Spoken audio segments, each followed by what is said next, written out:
Hello साथियों, मेरा नाम अखिल भाटी और मैं आप सभी का स्वागत करता हूं सईद एकेडमी पर। साथियों, जैसा कि आप सभी जानते हैं, जो हमारी फिजिक्स की रेगुलर क्लासेस चल रही है, फिजिक्स पार्ट 2 12th क्लास का, उसके अंदर जो पहला चैप्टर है जिसका नाम है प्रकाश का परावर्तन, उसके बारे में हम डिस्कस कर रहे हैं लास्ट 2 वीडियो से, जिसके अंदर हमने पढ़ा कि प्रकाश क्या होता है, प्रकाश का परावर्तन क्या होता है, और इसके अंदर हमने जो दर्पण पढ़े उसके अंदर अवतल दर्पण के द्वारा जो बने प्रतिबिंबों की स्थिति है वो लास्ट वीडियो में मैंने आपको क्लियर की है। अगर अभी तक आपने वो वीडियो नहीं देखी तो लिंक आपको डिस्क्रिप्शन में मिल जाएगा, आप प्लीज़ सबसे पहले वो जाकर वीडियो देखिए। आज की जो हमारी वीडियो है वो कुछ खास है, क्योंकि इसके अंदर आपको पहला डेरिवेशन देखने को मिलेगा और इस फिजिक्स के पार्ट 2 का डेरिवेशन जो है, डेरिवेशन नंबर फर्स्ट बोला जाता है, ये गोलीय दर्पण के दर्पण सूत्र का सत्यापन। अब गोलीय दर्पण होते हैं हमारे बेटा 2, एक अवतल एक उत्तल। लेकिन बात करूं अगर इसके अंदर हम अवतल यूज करेंगे या उत्तल यूज करेंगे, तो ये जो दर्पण सूत्र का सत्यापन करेंगे हम अवतल दर्पण की सहायता से करेंगे। उसका कारण ये है क्योंकि अवतल दर्पण के द्वारा जो प्रतिबिंब बनता है वो वास्तविक और उल्टा बनता है, और जो उत्तल दर्पण के द्वारा प्रतिबिंब बनता है बेटा वो बनता है काल्पनिक और आभासी, या कह सकते हो आप काल्पनिक को आभासी बोलते हैं या फिर सीधा। अगर बात करूं गोलीय दर्पण की, तो सबसे पहले मैं हम चित्र बनाने के लिए माना लिखना पड़ता है, लेकिन आप लोगों को माना याद नहीं करना, क्योंकि कोई भी डेरिवेशन होता है तो उसमें माना का बहुत बड़ा रोल होता है। तो मैं आपको चित्र बना रहा हूं, साथ के साथ आपको माना बोल के बता रहा हूं, आप अपने कॉपी में नोट करिए कि माना mm डैश का एक अवतल दर्पण है, m और m डैश का एक अवतल दर्पण है। अगर अवतल दर्पण है तो इसके बाहर की तरफ पोलिस होगी बेटा, इसका एक मुख्य अक्ष होता है, ये आप सभी जानते हैं, जिसके दर्पण पे ध्रुव बनता है P पोल। और अगर मैं इस अवतल दर्पण के मुख्य अक्ष के लंबवत किसी वस्तु को रखता हूँ, वस्तु A और B को रखता हूँ, तो इससे 2 किरणें निकलती है। लास्ट वीडियो में आपकी क्लियर है, अगर एक किरण समांतर जाती है तो बेटा वो फोकस से जाती है, और दूसरी किरण अगर प्रकाशी वक्रता केंद्र से जाती है, तो वो वक्रता केंद्र से अपवर्तन के बाद वापस आ जाती है। और अगर कोई किरण समांतर जाती है मुख्य अक्ष के, तो वो टकराकर या परावर्तन के बाद फोकस से होकर चली जाती है। ये जहां पर जिस बिंदु पर एक दूसरे को काटते हैं वो बिंदु होता है बी डैश, और यहाँ पर प्रतिबिंब का निर्माण होता है, प्रतिबिंब होता है ए डैश बी डैश। इसे आप आई भी कह सकते हो, इमेज, और वस्तु को आप ओ भी कह सकते हो। अब ये जो प्रतिबिंब की स्थिति है ये मैंने आपको लास्ट वीडियो में क्लियर कर रखी है कि ये प्रतिबिंब की स्थिति किस प्रकार बनती है। अगर मैं बात करूं बेटा उसके बाद क्या करना है, तो आप इस बिंदु को K मान लीजिए और यहां से एक लंब डाल दीजिए। ये जो आपने लंब डाला इसे L बोल दीजिए। अगर K और L एक आपने लंब डाला है तो KL किसके बराबर होगा, आपको दिखाई दे रहा होगा कि KL जो है वो AB के बराबर है, तो आप KL को AB के बराबर करोगे। और ये जो L जो लंब डलता है, जिस बिंदु पे लंब डलता है L बिंदु पे, ये L बिंदु आपको दिखाई नहीं देगा, इसलिए हम जो P है ध्रुव उसी को हम L मान लेंगे लगभग बराबर, क्योंकि ये L बिंदु आपको दिखाई नहीं देगा। अब हर एक चीज की आपको दूरी पता होनी चाहिए, तो हर एक दर्पण के अंदर चाहे कोई भी दर्पण हो, कोई भी लेंस हो, तो हर जगह जो दूरी देखी जाती है बेटा, लेंसों में प्रकाशिक केंद्र से देखी जाती है और यहाँ पर ध्रुव से देखी जाती है। तो अगर ध्रुव से वस्तु की दूरी की बात करूं, P O की बात करूं, ध्रुव से वस्तु O की दूरी, तो बेटा वो होती है U। लेकिन लेफ्ट साइड है हर वस्तु, हर प्रतिबिंब, हर एक फोकस, हर एक वक्रता त्रिज्या, तो सभी चीज माइनस की होगी। ये चिन्ह परिपाटी में आप लोगों को समझाया गया होगा। अगर P से लेके प्रतिबिंब की बात करूं PI, तो बेटा इसका मान होता है माइनस का V। और अगर P से लेके C तक की वक्रता केंद्र तक की बात करूं तो बेटा इसका मान होगा माइनस के R, और P से लेकर फोकस की बात करूं तो बेटा इसका मान होगा माइनस के F। ये जो R है, R का मान आप 2F भी बोल सकते हो, फोकस दूरी और वक्रता त्रिज्या में रिलेशन होता है। उसके बाद आपको क्या करना है, डेरिवेशन को करने के लिए आप यहाँ पर सबसे पहले देखोगे कि त्रिभुज कितने हैं। तो अगर मैं बात करूं इसकी BAC की, तो ये बेटा 90 डिग्री के कोण पे है, अर्थात समकोण है। अगर मैं बात करूं KLF की, तो L भी समकोण है। और अगर मैं बात करूं बेटा B'A'C की, तो A' भी समकोण है। और B'A'F की बात करूं तो A' पर भी समकोण बन रहा है। तो 4 त्रिभुज आप लोगों को दिखाई दे रहे होंगे आई होप। तो अगर मैं दो दो त्रिभुज को लेकर क्वेश्चन को सोल्व करने की कोशिश करूं या डेरिवेशन को सोल्व करने की कोशिश करूं तो किस प्रकार होगा, आइए देखते हैं। अगर बात करें बेटा पहले त्रिभुज की, तो आप कहोगे कोण BAC, कोण BAC व कोण B'A'C, B'A'C समकोण त्रिभुज है। कैसे त्रिभुज है बेटा?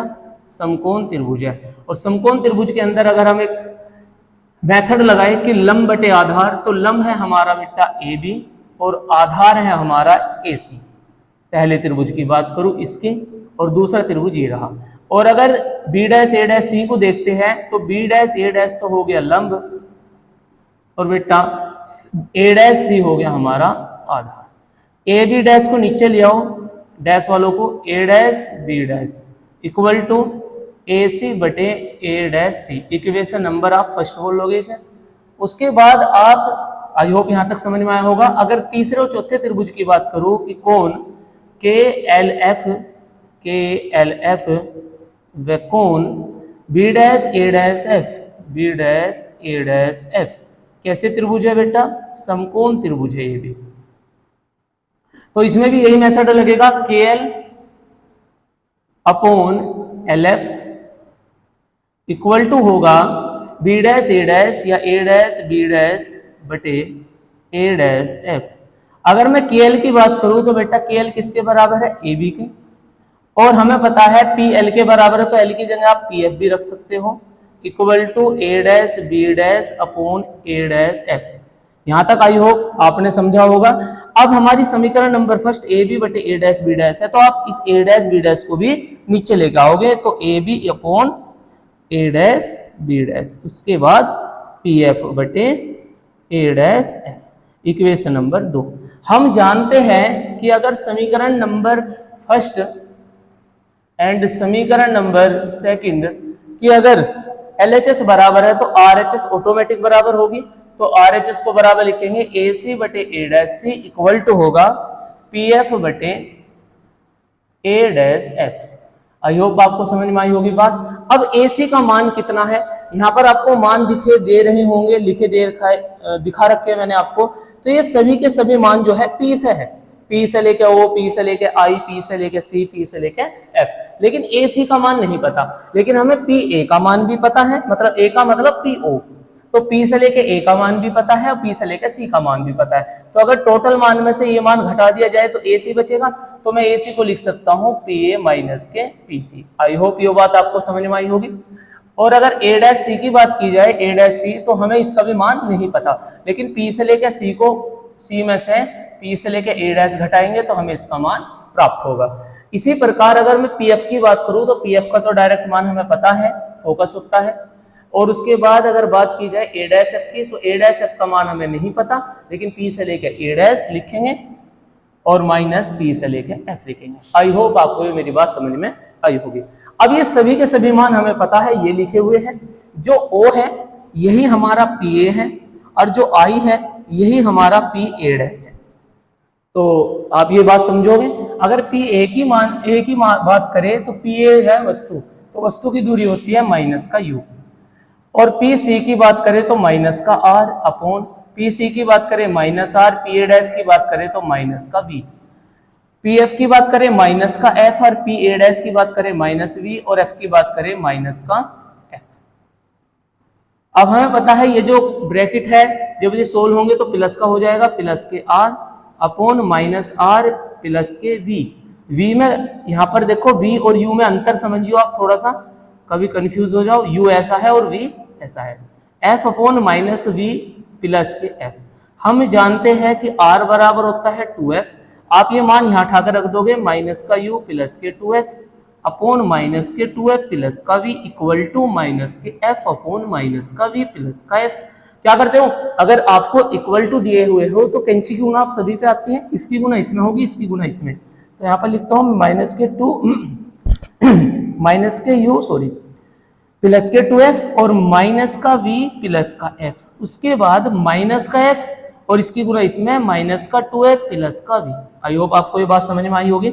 इस माइनस की गुना, माइनस U की गुना पहले इसमें होगी फिर इसमें होगी, तो माइनस माइनस प्लस UV और माइनस UF और बेटा इसकी इसमें करोगे तो -2fv, और इसकी इसमें करोगे तो +2f का square equal to minus minus +2f square, और इसकी इसमें तो माइनस के f।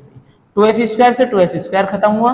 अगर मैं यहाँ पर सोल्व करूँ तो बेटा प्लस इधर रखो और सभी चीजों को ऊपर लेके जाओ दूसरी ओर, तो यो uv पर जाएगा तो uf बनेगा, और बेटा यो उधर जाएगा तो प्लस के 2fv बनेगा, और इधर जो है वो माइनस का fv है। अगर मैं इसे भी और सोल्व करूँ तो uv इक्वल टू uf, और बेटा प्लस और एक गया तो प्लस का fv। अब जो हमारे पास प्राप्त हुआ हमें वो हुआ है uv equal to uf plus fv। अब जो हमें दर्पण सूत्र का, जैसे कि आपको पता है, ऐसा भी लिखा जा सकता है कि सिद्ध करो गोलीय दर्पण के लिए दर्पण सूत्र 1/f बराबर 1/v प्लस 1/u होता है। तो उसके लिए हमें सूत्र भी पता है, तो उसके लिए हमें इक्वल टू में 1/f चाहिए। तो 1/f कब आ सकता है? अगर आप दोनों ओर u v f से भाग देने पर, आई होप आपको दिखाई दे रहा होगा।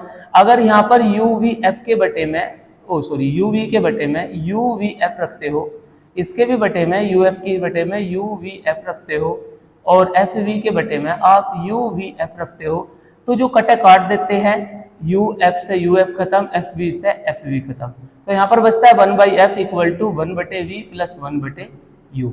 आई होप आपको ये डेरिवेशन बहुत आसान लैंग्वेज में समझ में आया होगा। इसमें कुछ नहीं है, अगर आपके पास चित्र है तो आप चित्र को देख देख कर आप इसको सोल्व करोगे तो बड़े आसान लैंग्वेज में आपको ये सोल्व करने को मिल जाएगा, और आपको ये सोल्व भी, आप पर ये सोल्व भी हो जाएगा। आई होप आपको ये डेरिवेशन समझ में आया होगा। समझ में आया है तो आप इसका स्क्रीनशॉट ले सकते हो, जिसके पास अभी तक, जिन्होंने ये जो है नोट्स साथ के साथ नहीं बना पाए। तो आई होप बच्चों आपको ये वीडियो समझ में आई होगी, आपका रिवीजन हुआ होगा, कुछ बच्चों ने नोट्स बनाए होंगे। जो 10th क्लास के बच्चे हैं उनके लिए बहुत ज़्यादा इंपॉर्टेंट डेरिवेशन है, क्योंकि अक्सर पूछा जाता है, 7 नंबर में आता है ये हमारा 10th लेवल पे। और अगर बात करें 12th लेवल पे तो 3 नंबर का एक क्वेश्चन है, जो कि आप सभी जानते हैं सिलेबस के अकॉर्डिंग। तो आई होप आपको ये वीडियो समझ में आई होगी। अगर वीडियो समझ में आए है तो वीडियो को लाइक और शेयर जरूर करें। सो